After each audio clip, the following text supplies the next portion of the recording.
Efésios 5, 28. Efésios 5, 28.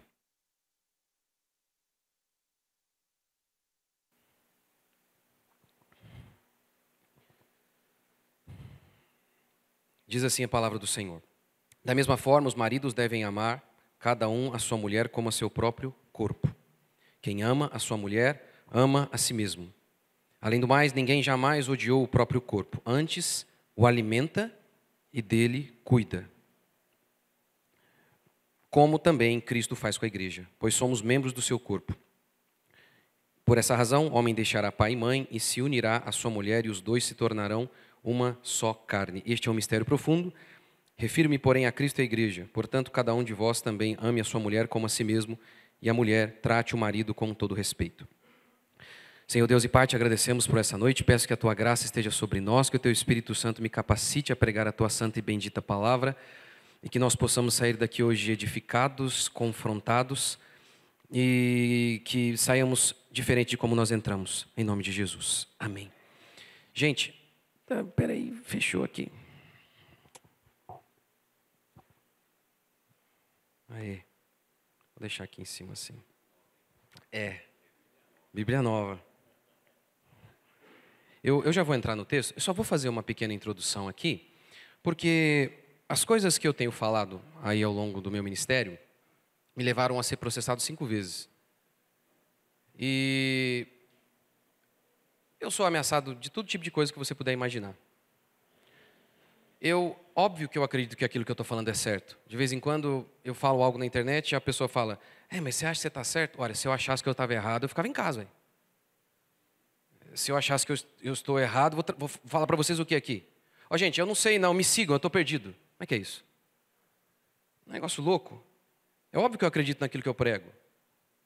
Então, são assuntos que, infelizmente, não deveriam ser tão chocantes, mas é porque, infelizmente, o povo de Deus foi totalmente tomado pelas doutrinas progressistas, pelas ideologias malignas que nasceram no centro do inferno. Isso mesmo nas igrejas mais piedosas que você puder imaginar. É assustador isso. Então, só me deixe falar um pouquinho antes de começar a pregar aqui mesmo. E eu vou tentar ser bem breve. Eu quero começar dizendo sobre a dificuldade humana de ter percepção da verdade. A dificuldade profunda de enxergar o óbvio.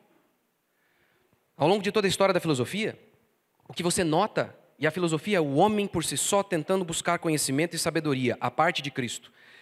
Trevas totais. Por exemplo, Protágoras, um filósofo pré-socrático, ele dizia que o homem é a medida de todas as coisas. Com isso ele queria dizer que a verdade é relativa e está determinada pela percepção de cada um. Então, se um diz que a grama é rosa e o outro diz que a grama é verde, os dois estão certos. É aquilo que aquele maconheiro lá da Rede Globo fala. Eles falam isso.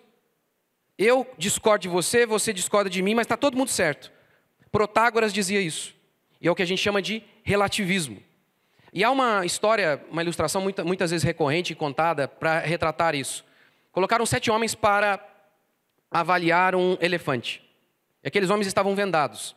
E cada um ali, pegando um pedaço do elefante, um pegou no rabo e descreveu assim o que via, o que sentia. Olha, o que eu vejo aqui é algo fino. Outro pegava na orelha e dizia, é algo meio achatado, meio alongado. Outro pegava ao seu redor e dizia, algo um pouco grande. Outro tocava em suas patas e falava, mole, mas um pouco duro. E aí eles dizem, está vendo? Está vendo que a verdade relativa está restringida à percepção de cada um? Não. Não é isso que essa história quer dizer. Existe uma verdade absoluta. Há um elefante. Há uma descrição objetiva e concreta do que é um elefante, e com essa descrição objetiva, nós conseguimos identificar um elefante em todo o mundo. Há uma verdade absoluta. Agora, o que essa história visa retratar não é o relativismo, mas sim o quão limitado nós somos. E por isso, inúmeras vezes, descrevemos a realidade de uma maneira completamente equivocada ou limitada. e pegando apenas uma parte do todo. E não conseguimos enxergar tudo. Nós somos limitados por várias e várias coisas. Uma delas, as nossas paixões. As nossas paixões nos limitam de enxergar o óbvio. Há uma fábula, a fábula de Esopo, que declara o seguinte: havia um lobo lá em cima, na montanha, e o lobo viu um cordeiro lá embaixo, e o lobo desceu. E disse: eu vou devorar você, ovelha, porque você sujou a água que eu bebo. A ovelha retrucou: impossível? Eu bebo a água que vem de ti, você está em cima. Irrefutável ou não? Argumento irrefutável. Não tem como refutar isso. Irrefutável. Mas aí o lobo, não satisfeito, disse: então tá ok, eu vou comer você, porque há 1 ano você falou mal de mim. A ovelha retruca: impossível? Eu nasci há 6 meses. Irrefutável ou não? Irrefutável. Mas o lobo se satisfez. Olha, quer saber? Alguém falou mal de mim e devorou a ovelha. Moral da história: mesmo que os argumentos sejam irrefutáveis, suas paixões não permitem que você seja rendido à verdade. Quer um exemplo? Imaginemos que, por um minuto, algum motivo, você descobrisse, imagine se tivesse isso na Bíblia: é pecado torcer para o Corinthians. Devia estar, né? Devia estar.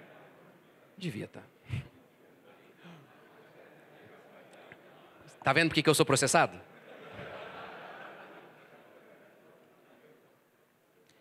Agora, você acha que, mesmo que eu desse 10 argumentos e que houvesse isso na Bíblia, 10 argumentos irrefutáveis, você que foi ao estádio com o seu pai, você tem memórias com o seu pai, você fez aniversário com camisa do Corinthians, você acha que simplesmente mostrar os 10 argumentos bastam? Você precisa de um milagre para entender isso.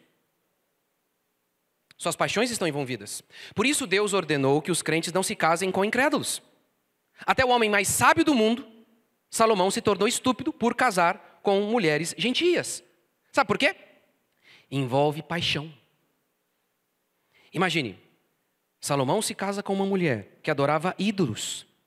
Até aquele instante ele acreditava que aquilo ali era demônio. Eles fazem sacrifícios a demônios, diz Paulo. Agora imagine olhar para sua esposa, para a mulher que você ama e diz: a minha esposa é uma possessa? A minha esposa é uma endemoniada? Até aquele instante você achava isso. Mas agora você casou com ela. E por isso diz o texto que aquelas mulheres converteram, foram seduzindo Salomão. Não é tão simples assim. Não é tão simples, não é apenas uma questão cognitiva e intelectual para que vocês afiram a verdade, recebam a verdade. Não é tão simples assim. Eu e você não estamos preparados para ouvir o Evangelho. Nenhum de nós está. Nós não temos capacidade para isso, a não ser que um milagre aconteça. Nenhum de vocês está, nem eu. Paulo não disse que o Evangelho é escândalo e loucura para os ímpios? Paulo não disse que o homem natural não pode compreender as coisas do Espírito? Então como nós compreendemos? Porque Deus fez um milagre em nós. Deus operou um milagre em você. Paulo diz que a Escritura declara que nós estávamos mortos. Paulo pregava e diz o texto bíblico que, enquanto ele pregava, Deus abriu o coração de Lídia. Nós somos incapazes por nós mesmos. Romanos 5, Paulo diz que nós éramos inimigos de Deus. Como sendo inimigos de Deus, nós nos convertemos? Porque Deus quebrou o nosso coração, como a Escritura declara, que a palavra de Deus é como um martelo que esmiuça a penha. Foi isso que Deus fez com você. Vou dar um exemplo, para vocês perceberem se vocês ou eu estamos prontos a ouvir o Evangelho. A ouvir a palavra de Deus. Israel vai para a Babilônia. Lembra? Havia Jeremias, e Jeremias, qual foi a pregação de Jeremias? Vocês lembram? Suas mulheres serão estupradas, seus homens serão decapitados, suas crianças serão trituradas, o templo será destruído, a lavoura será arrasada. Essa era a pregação de Jeremias, essa era a pregação verdadeira. Tentaram matar Jeremias, tentaram prender Jeremias. Essa era a pregação de alguém que amava o povo. Mas o povo não ouviu. Por conta disso, o povo foi para a Babilônia. Lá na Babilônia, Jeremias disse: vocês só vão voltar daqui a 70 anos. Mas havia um falso profeta da época. Sabe quem era o falso profeta? Não é que ele profetizava em nome de Baal. Não é que ele era adúltero ou roubava a igreja. Ele só falava aquilo que o povo queria ouvir. Era só isso. Era só por isso que ele era falso profeta. Ananias disse o seguinte: não, vocês não vão voltar daqui a 70 anos. Jeremias está errado. Vocês vão voltar daqui a 2 anos. Eu pergunto para vocês, se você fosse um israelita, você viu um filho seu, talvez, ser levado para a Babilônia? Você viu um tio seu ir para a Babilônia? Aí vem Jeremias e diz o seguinte: está vendo seu filho que foi para a Babilônia? Então esquece, porque nunca mais ele vai voltar. Quem vai voltar vai ser o filho dele.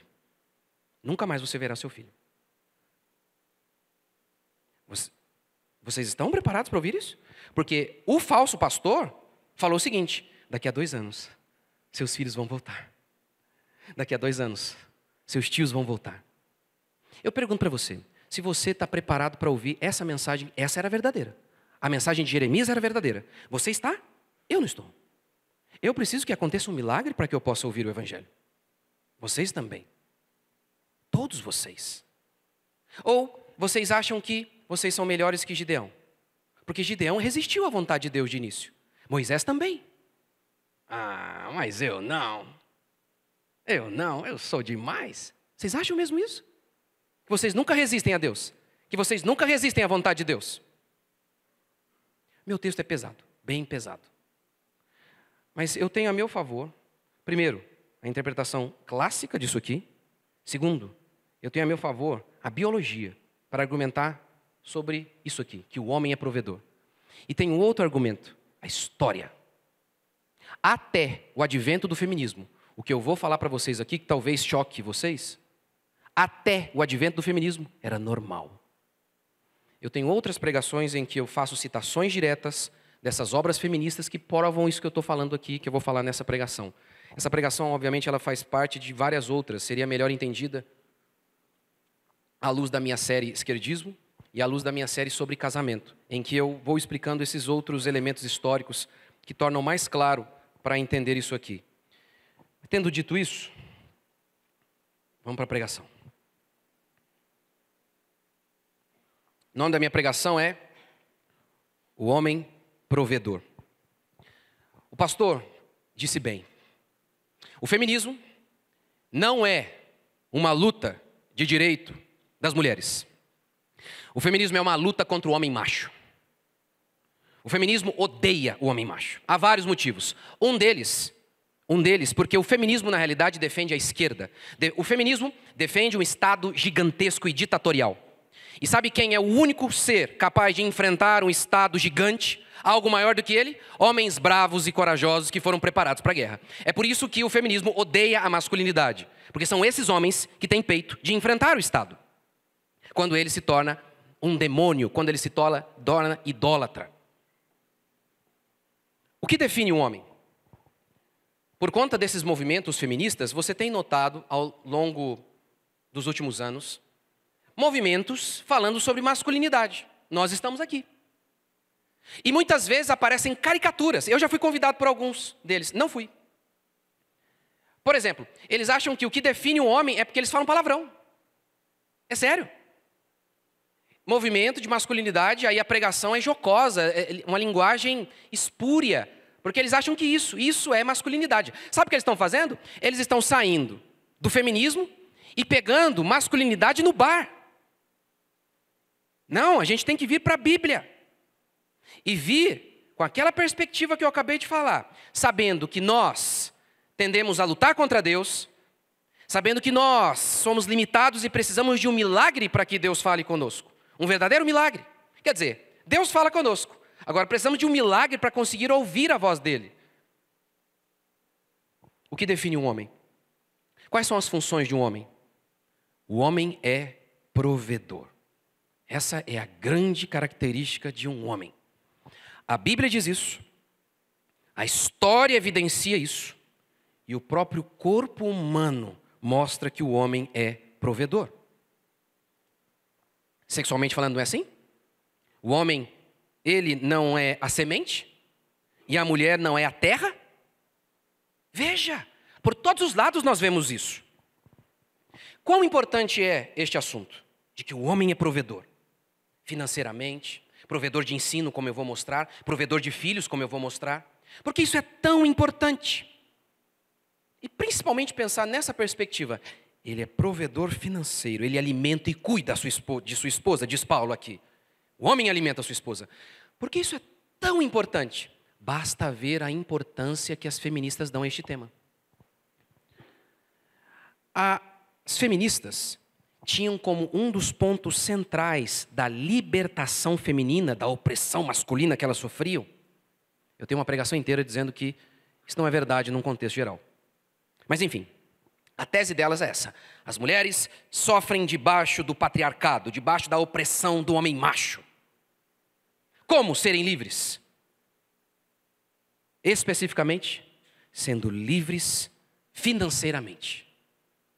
Beth Friedan escreveu um livro chamado A Mística Feminina, em que ela diz, em cada página de seu livro, todos os problemas das mulheres se resolverão no instante em que elas saírem de casa, trabalharem e não mais dependerem financeiramente dos homens.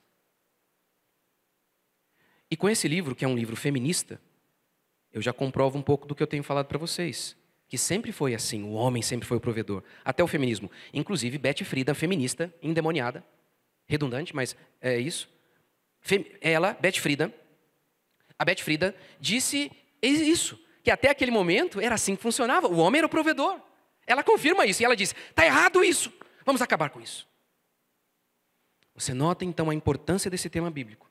Pela importância que Satanás dá a esse tema. Veja como pais crentes são feministas e não sabem. Filha, estude para não depender de homem algum.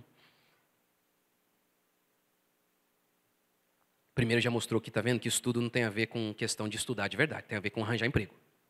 É isso que é estudo hoje.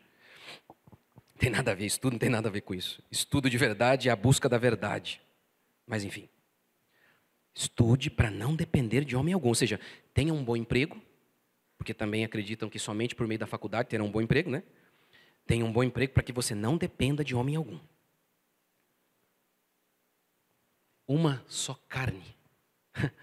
Como é que você já casa, já pensando no divórcio? Vai que dê errado. Você tem a sua independência. Negócio, depois não entendemos como que o divórcio muitas vezes tem os mesmos índices lá fora e na igreja. Loucura total. Uma loucura total. Primeiro, o homem é provedor de alimento. Paulo diz aqui, ninguém jamais odiou a própria carne. E aqui a figura da carne é para retratar a sua esposa. Antes alimenta e cuida. Alimenta e cuida. O homem alimenta a sua esposa. Em Êxodo capítulo 21, pode colocar por favor. Todos que estão vermelho, como é que você vai saber, né? Vai saber. Eu vou avisando aqui. Êxodo capítulo 21. A poligamia nunca foi a vontade de Deus, mas Deus no Antigo Testamento permitiu e regulamentou. Se o pai der ao filho outra mulher, não diminuirá o mantimento da primeira, nem os seus vestidos, nem os seus direitos conjugais. Como é que é? Qual que era uma lei? Quer casar? Você tem que ter dinheiro para bancar sua mulher. Pastor, mas ali está falando sobre mais de uma mulher. Só torna o meu argumento ainda mais poderoso. Se não pode casar com uma segunda porque não consegue sustentá-la, imagine a primeira. Se não pode ter várias porque não pode sustentá-las, imagine uma. É mais fácil sustentar uma do que várias. O que você acha? Imagina, 20 mil chapinhas, 20 mil... Pensa aí. Quantas unhas vai dar aí? Olha o tanto de unha, gente, para fazer. Lá em Gênesis, você lembra como Deus amaldiçoa o homem e como Deus amaldiçoa a mulher? Lembra? Deus amaldiçoa o que mesmo do homem? Trabalho. Trabalho. E amaldiçoou o que da mulher? Maternidade. Deus já estava ali mostrando as funções? Sim. Tanto que no Novo Testamento Paulo fala que a mulher será conservada. Como? Será salva. São várias versões, né? Escolha o que você quiser. Conservada, salva, fazendo o quê? Dando à luz filhos. E você vê isso em toda a Escritura. Agora, olha esse texto de Isaías. Pode colocar. Deus está, por meio do profeta, amaldiçoando o povo. O povo estava em pecado e Deus está amaldiçoando o povo. Sabe qual seria um dos sinais da maldição? Esse aqui, ó. 7 mulheres naquele dia lançarão mão de um homem dizendo: nós mesmas do nosso próprio pão nos sustentaremos, e do que é nosso nos vestiremos. Tão somente queremos ser chamadas pelo teu nome, tira o nosso opróbrio. Não haveria homem. A vergonha, a miséria seria tamanha que as mulheres iriam se dispor ao absurdo de se sustentar. De se sustentar. É isso que o texto está dizendo. Há um documentário, What is a Woman? O que é uma mulher? Muito interessante. O autor, o protagonista ali daquele, quem dirige o documentário, sai pelos Estados Unidos fazendo essa pergunta e ninguém consegue responder o que é uma mulher. Óbvio, o motivo disso é que, se a resposta for bíblica, ou melhor, biológica, objetiva e natural, uma mulher, ela tem seios, ela engravida. Se eles derem essa definição, se destrói a ideologia de gênero. Então, eles não podem dizer. Mas então, o que é mulher? Aí ninguém sabe dizer. Ninguém, nos Estados Unidos inteiro. Ele vai em faculdades e ninguém responde. Ele vai à África, a uma tribo africana, e faz essa pergunta e faz uma outra. O que é um homem? O que é um homem? E aquele líder de uma tribo africana diz assim: um homem sustenta a sua esposa e dá filhos a ela. Se ele não faz isso, ele não é um homem. Ora, é óbvio que ele não está falando das pessoas que têm algum tipo de doença, esterilidade. Mas ele marca uma das grandes características do homem como sendo aquele que provê. Isso é histórico. Em todas as civilizações foi assim. Nas mais diversas civilizações, esse arranjo bíblico, o homem e o provedor. Esse arranjo bíblico sempre foi o melhor para a propagação da espécie. Para o desenvolvimento de crianças. Sempre foi este o melhor arranjo. Foi por isso que Paulo falou: as viúvas mais novas eu quero que casem. Tenham filhos, plural, cuidem bem da casa. Eu precisaria talvez de uma pregação inteira para falar de Provérbios 31, que eles acham que é a mulher feminista. Não tem nada a ver. Mas enfim, não tenho tempo para falar sobre isso hoje. A verdade é o seguinte: eu tenho 4 filhos. Tenho 4 filhos. Infelizmente, é muito pouco. É sério. É muito pouco. É muito pouco. E eu sei, as mulheres não conseguiram empoderamento feminino. Elas conseguiram jornada dupla. Porque a maioria delas não tem empregada, não tem babá. O que tem acontecido? Mulheres saem 5 horas da manhã de casa, voltam 7 horas da noite.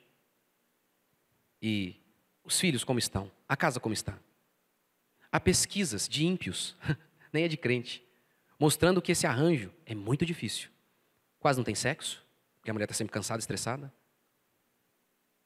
Ficam frustradas o tempo todo, estão sempre angustiadas. É uma coisa absurda. Veja pelos frutos do feminismo. Veja se o feminismo funciona. Olhe os frutos. Vejam as crianças. Há um livro chamado O Outro Lado do Feminismo, em que Suzanne Wencker traz alguns estudos, mostrando como o êxodo das mulheres de seus lares trouxe prejuízos severos às crianças. Engordaram, criança com ansiedade e deprimida. Esse é o estado. É assim que nós estamos. Em Cantares 2:3, pode colocar. Qual macieira a noiva diz para o seu noivo, a esposa diz para o seu esposo: qual macieira entre as árvores do bosque, tal é o meu amado entre os jovens, desejo muito a sua sombra. Isso é um homem. Ele é sombra para a mulher. Desejo muito a sua sombra, debaixo dela me assento. O seu fruto é doce ao meu paladar. Ele alimenta ela, ele é sombra para ela. Ele não é uma árvore ornamental. Ele é sombra. Ele é mais do que uma árvore ornamental. Ele é sombra. Ele provê fruto. Mas a mulher, lá no sol do feminismo, debaixo do sol do feminismo, ela está queimada. E a culpa maior é sua. Douglas Wilson, que é difamado aí, mentem sobre ele. Ele diz assim: quando há problemas em casa, eu parto do seguinte pressuposto: a culpa é do homem. Ele quase sempre está certo mesmo, na maioria das vezes. Sim. Não, porque a minha mulher manda em mim. Não, você deixou ela fazer isso. Foi você que deixou. Foi você que deixou. Quando a mulher... Quem comeu o fruto? Primeiro. Quem foi? A mulher. Deus responsabilizou quem? Adão. Você é o líder da sua casa. Você é o líder da sua casa. Porque tem lugar que é assim. Vocês já assistiram aquele seriado Todo Mundo Odeia o Chris? Alguém assistiu? Já assistiu? Ah, todo mundo aí, ó, seus pecadores. O Julius é o marido, né? O cara é um guarda-roupa, né? Eu uma vez fui na casa de um cara que era do tamanho daquele cara. O cara era um guarda-roupa gigante. Na casa dele, até o cachorro tinha mais medo da mulher do que dele. E o cara era um monstro. Como que se perdeu a masculinidade por completo? E uma das coisas, um dos porquês tem a ver com isso aqui. Tem a ver com isso aqui. Eu tenho 4 filhos. Muitas vezes, crianças têm cólica, dentinho que está nascendo. Passam a noite toda acordados. A noite toda, às vezes. A minha segunda filha, eu lembro, teve uma época que ela estava com tanta cólica. Rapaz, era a noite toda. A noite toda. Não é que as mulheres não possam fazer as coisas. Como diz Suzanne Wencker em O Outro Lado do Feminismo. É que antigamente elas sabiam que elas tinham uma missão no lar e uma missão com seus filhos. E elas não eram sobrecarregadas em carregar o mundo nas costas. Não eram. Porque uma mulher que passou a noite toda acordada com um menininho que está com o dente nascendo, cólica, como é que vai fazer para levantar 5 horas e ir para o trabalho? É difícil. É difícil. É muito difícil. Crianças sugam tudo da gente. O pediatra José Martins, filho, em uma palestra chamada Os Primeiros 1000 Dias da Criança, ele fala de estudos que mostram como que até a capacidade cognitiva da criança é influenciada pela presença da mãe. Só porque a mãe está ali do lado do bebezinho. Só porque a mãe fica ali com o bebê. Como que até o desenvolvimento intelectual da criança é afetado. Ora, é impressionante como que hoje os jovens, as crianças, nunca estão com os pais. A Escritura ordena, ensina a palavra de Deus ao seu filho de manhã, de tarde e de noite. Não é? Ao se levantar, no caminho, quando se deitar. Mas nós fomos convencidos que os nossos filhos precisam estar com outros jovens o tempo todo, com outras crianças o tempo todo. Sábado vai ter lá, por exemplo, na minha igreja, vai ter lá a reunião dos jovens lá. Ocasionalmente a gente tem. Acho importante. Mas eu conto como um spa para eles. É um spa. Não é ali que de fato eles se desenvolvem. Eles se desenvolvem com a gente. Homem aprende a ser homem com homem. É com homem. Por que os moleques são tão infantis? Porque quem anda com tolo vai ser tolo, diz a Escritura. E a gente foi convencido de que eles têm que ficar o tempo inteiro com outras crianças. Depois nos espantamos do porquê que eles são tão tolos. Tão tolos. Porque pensa bem, hoje o meu estúdio é em casa. Mas antes era em outro lugar, na igreja, então muitas vezes eu e meu filho, a gente gosta de andar de bicicleta. Íamos de bicicleta. E aí um dia ele faz uma besteira lá, quase bate de bicicleta. Mas eu dei um xingo nele. Primeiro que eu falei, sabe quanto que eu paguei nessa bicicleta, rapaz? Eu falei, toma cuidado. Você não pode fazer isso, toma cuidado. Mas quando eu era garoto, andando com outro amigo, eu quase morri de bicicleta. Caímos ali, rebentamos toda a bicicleta, eu quase quebrei tudo e saímos dando risada. Que lindo. Porque somos tolos. 2 tolos. Sem percepção da realidade, do quão perigoso é o mundo. Sem percepção. Agora, um menino que anda mais tempo com um homem, é óbvio que ele vai ser mais homem. É óbvio. É óbvio.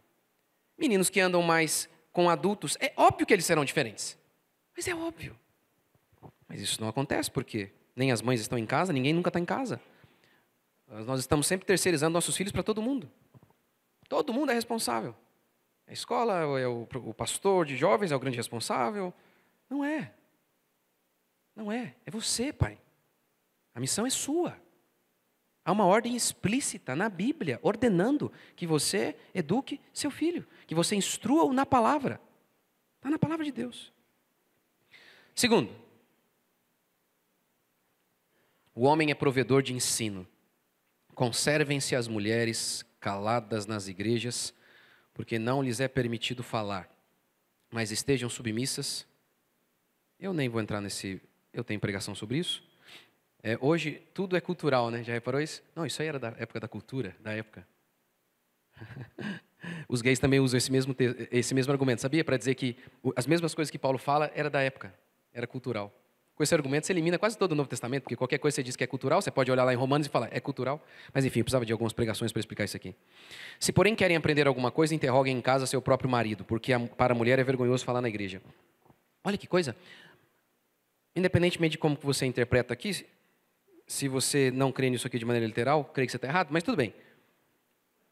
O texto diz, maridos, ensinem suas esposas. Os homens devem ser os líderes, inclusive do ensino. Devem ser os primeiros a orar.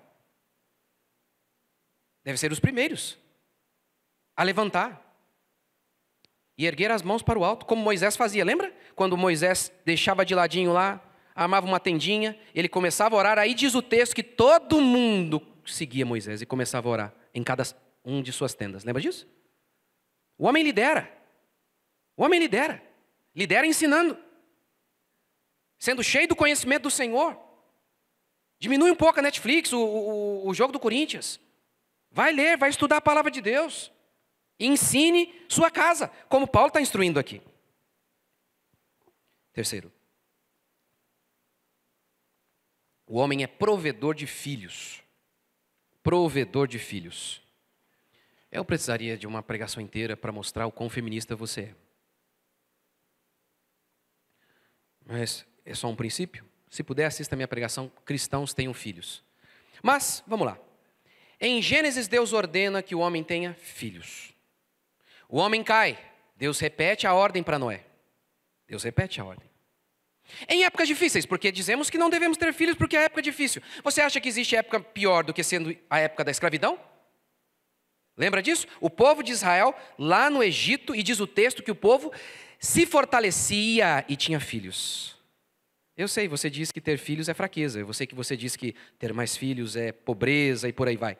Mas o texto de Êxodo diz, o povo de Israel crescia em número e se fortalecia. Numa época de escravidão, não era de pobreza não. Eles nem dono de si eles eram. Escravos. Escravos. Escravos. No exílio babilônico, tem época pior? O povo está no exílio. Exilado. Nem sabe o que vai acontecer em outro país. Jeremias manda uma carta ordenando. Casem. Plantem hortas. Tenham filhos. Isso era fundamental, sabe por quê? Porque somente 70 anos depois eles iriam voltar. Se eles não tivessem filhos, eu e você não estaríamos aqui, porque Jesus viria de onde? Ele não teria que vir da tribo de Judá? E se Judá deixou de existir porque está todo mundo morto? Eles não voltaram. Quem voltou? Os filhos voltaram. Veja como os nossos filhos têm uma implicação. Os filhos daqueles homens tiveram uma implicação no propósito de salvação eterna de Deus. Mas nós estamos preparando os nossos filhos, os nossos netos, para serem degolados pelos muçulmanos, que tem um monte. Em toda a história, os homens sempre perceberam que filho é força, como o salmista declara. Bem-aventurado o homem que enche a sua aljava de filho, porque filho é um tumor. Não é isso que está escrito lá? Não? Não é isso? Então por que você evita tantos filhos? A gente evita tumor. Você evita herança? Vocês evitam herança? Não, tenho muita herança já. Quero não. É porque você é feminista. Você é feminista.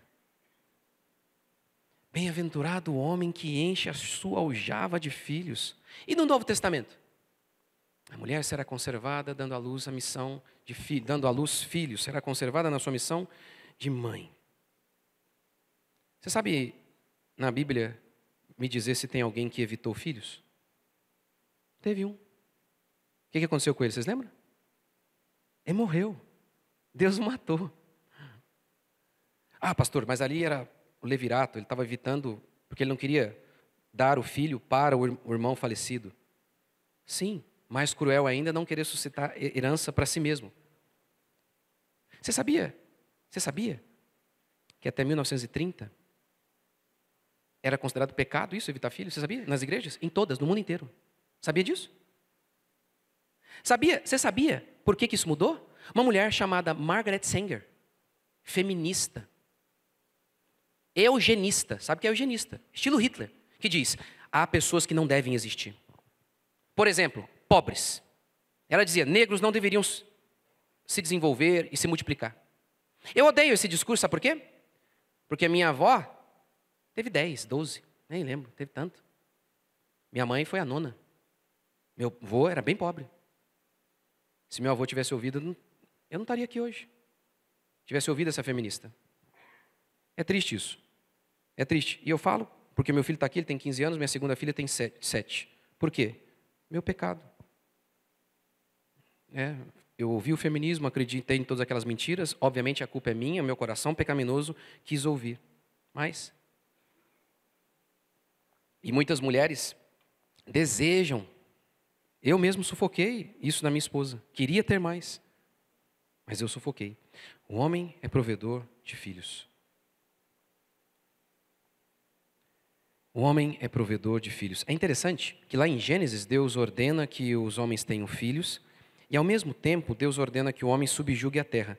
Eu acho que eu não sei se existe alguma igreja que discorda dessa parte aqui, ó. Nós temos que subjugar a terra, nós temos que desenvolver tecnologia, temos que dominar a natureza, que também envolve dinheiro, né? Quanto mais desenvolvemos a natureza, mais dinheiro temos. Vocês conhecem alguma igreja que diz, eu não creio nisso aqui? Não tem. Mas na primeira ordem, aí eles não acreditam mais não. Multiplicai-vos. Eu não sei como que vocês interpretam e fazem a relação do Antigo e Novo Testamento. A minha é muito simples. Você pode ser dispensacionalista, aliancista, mas a minha é muito simples. Aquilo que o Novo Testamento diz que passou, passou. Porque é engraçado também, né? Eles escolhem o que passou e o que não passou.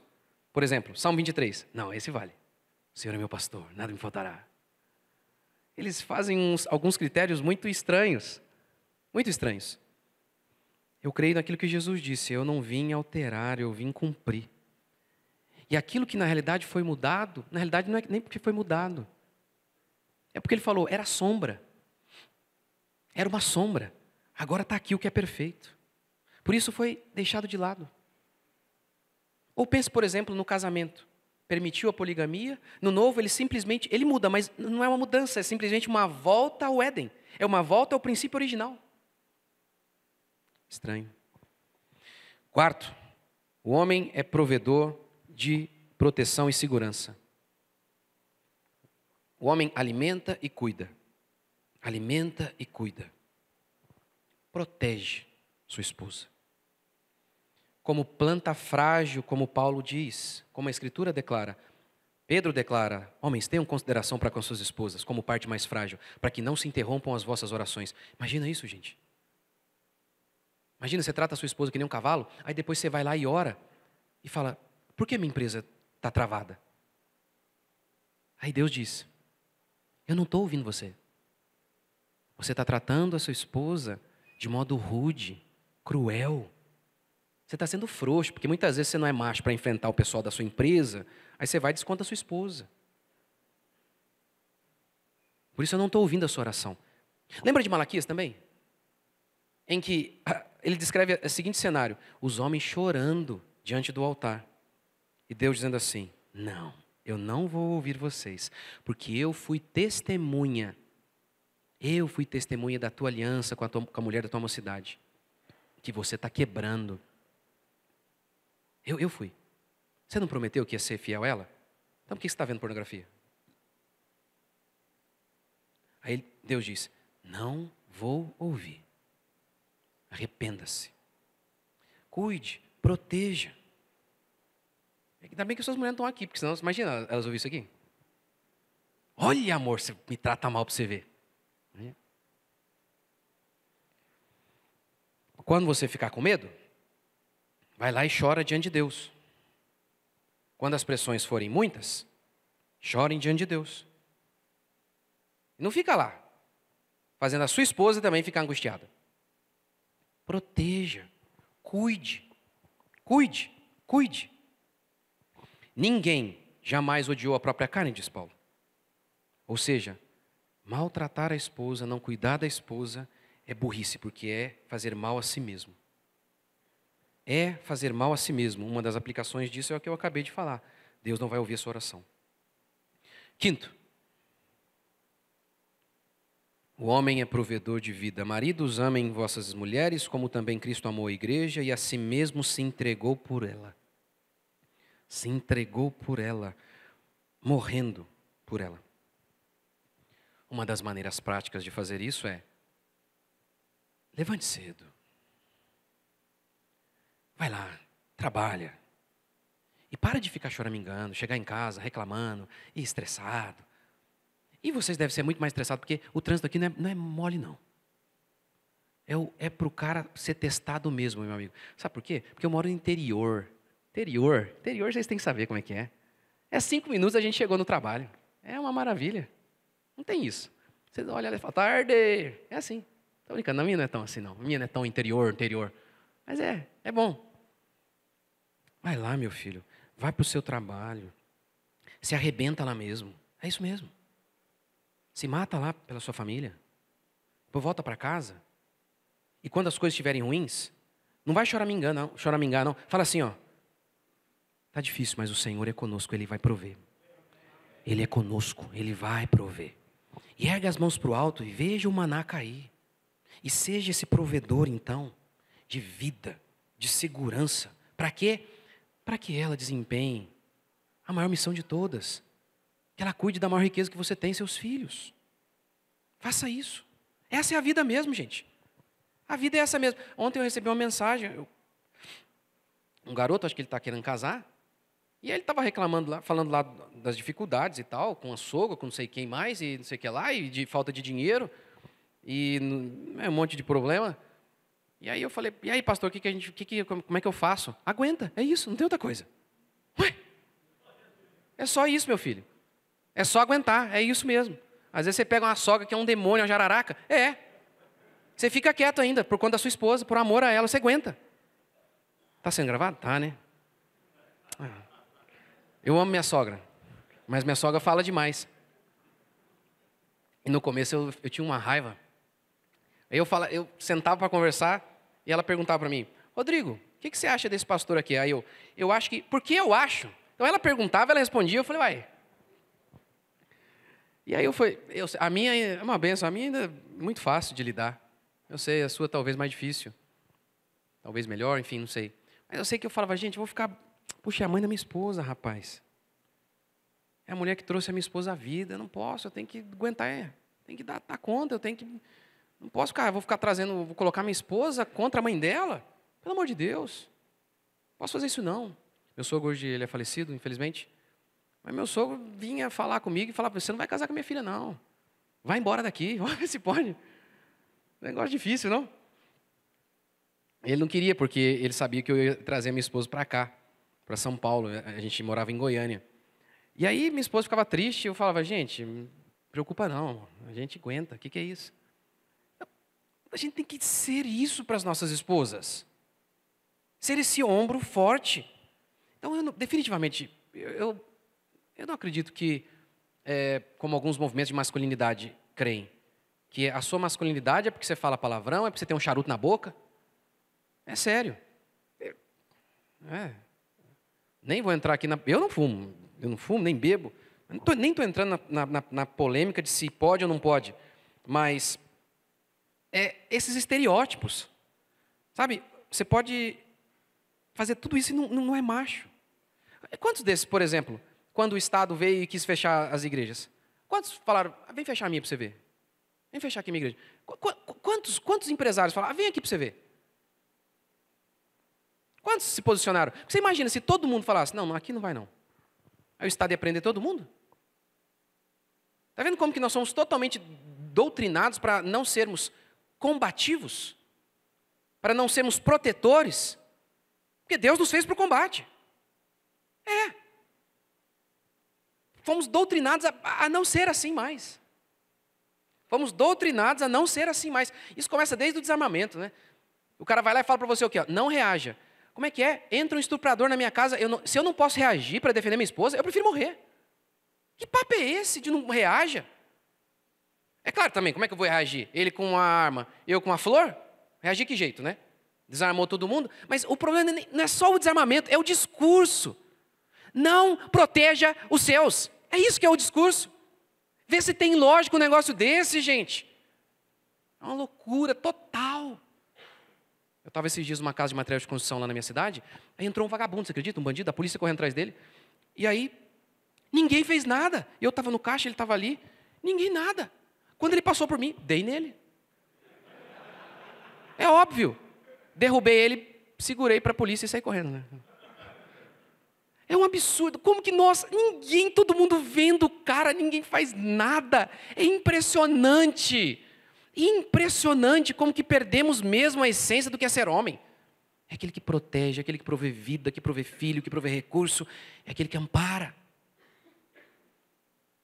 A coragem é uma virtude que sustenta todas as outras. Ah, você crê na verdade, mas se você é frouxo, não adianta nada. Você sabe o que é verdade? Sabe, mas você é frouxo, não adianta nada. A coragem, então, é uma espécie de virtude que sustenta todas as outras. A coragem é um atributo que as mulheres também devem ter. Mas se tem algo que é intrínseco, deve ser intrínseco ao homem, é a coragem. De lutar, de proteger, de clamar a Deus. Eu vou encerrar assim. Chesterton disse assim: a maternidade, é a última citação aí. A maternidade é um daqueles empregos que podem ser considerados como uma totalidade e quase um fim em si mesmo, quase. Porque o único fim em si mesmo é o nosso Senhor Jesus Cristo. E quase um fim em si mesmo. É que ele está querendo dizer o seguinte: quando você faz qualquer outra coisa, você faz alguma coisa pensando em outra. Mas quando você tem um filho, você não tem um filho para ter alguma outra coisa. O filho é a coisa, entende? É isso que ele quer dizer. Por isso que ele quer dizer que a maternidade é uma espécie de totalidade. Você tem o filho por ter o filho. Ele acabou, já é tudo ali. Um ser humano, em certo sentido, é um fim em si mesmo. Todos os trabalhos ficarão aqui. Mas filhos criados para a glória de Deus viverão eternamente. Você acha que existe algo mais poderoso do que isso? Não existe. Não existe. Mas você está apoiando sua esposa nisso? Protegendo-a? Dando os recursos para que ela faça isso? Para mim, essa é a grande definição de um homem. Essa é. Não é que fala palavrão, não é que perde o controle. Não, não é isso. Não é que é briguento. Não, não, não. Mas essa é a definição. Homens, alimentem e cuidem de suas esposas, de sua carne. Porque ninguém jamais odiou a própria carne. Ninguém. Eu não sei quantas vezes você já ouviu algo parecido com isso? Mas eu acredito que isso é a verdade. E basta você olhar os frutos. Olhe os frutos do feminismo, dessas mulheres empoderadas, desses casamentos, das mulheres empoderadas. Olhe os frutos. Olhe os frutos. Hoje, o Enzo casou com a Joaquina e tem o Joãozinho. Mas o Enzo não dá conta de cuidar de um Joãozinho. Seu avô, sem nada, colocava 10 moleques em obediência. O que aconteceu? O que aconteceu? O que nós perdemos? Hã? É que aqueles avós, mesmo os não cristãos, eles viviam debaixo de uma influência cristã. De alguns preceitos cristãos que faziam parte das famílias. Mas a partir da década de 60, o feminismo foi entrando, e hoje ele é um bezerro de ouro em quase todas as igrejas. E quem ousa tocar nesse bezerro é processado, é ameaçado de morte, e todo tipo de coisa que você puder imaginar. Mas nós somos chamados a ser aquilo que Deus disse que nós devemos ser. Eu posso pegar um livro como este e usar, por exemplo, para apoiar alguma coisa, para sustentar algo que está capenga. Eu posso. Vai funcionar? Mais ou menos. Mas não nasceu para isso. Não nasceu para isso. Como disse Suzanne Wencker, convenceram as mulheres, como convenceram um peixe a tentar nadar fora d'água. Fizeram o mesmo com os homens. Fizeram o mesmo com os homens. Tiraram a essência do que é um homem. E por isso estamos como estamos. E por isso, ao longo de toda a história, nós vemos homens de Deus, falando a palavra de Deus, confrontando o povo em amor e levando o povo de volta às origens. Esse é o meu desejo. Que Deus abençoe vocês. Obrigado, pastor. Obrigado pela oportunidade, pastor.